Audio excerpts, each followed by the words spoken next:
മനസ്സ് പുതുക്കി രൂപാന്തരപ്പെടണം. അവങ്കിലേക്ക് നോക്കിയവർ. എന്നിട്ട് എന്തേ പ്രകാശം? നോക്കാത്തവരാണ്. 10, 60, 70 ഒക്കെ കഴിച്ചിട്ട് ഇങ്ങനെ ഇരിക്കുകയല്ലേ. അവങ്കിലേക്ക് നോക്കിയവർ. നോട്ടത്തിൻ്റെ കുറ്റമുണ്ട്. അവങ്കിലേക്ക് തന്നെ ദൃഷ്ടി പതിപ്പിച്ചവർ ആരും.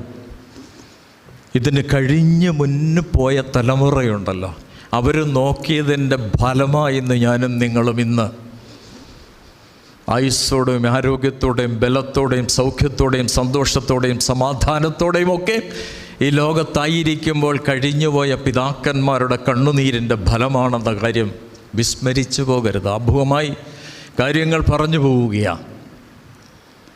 ആമുഖമായി ചിലത് ഓർമ്മപ്പെടുത്തിയില്ലെങ്കിൽ അതുകൊണ്ട് കാര്യമില്ലെന്ന് എനിക്കറിയാം. ഞാനും ധാരാളം പ്രസംഗങ്ങൾ പ്രസംഗിച്ചു.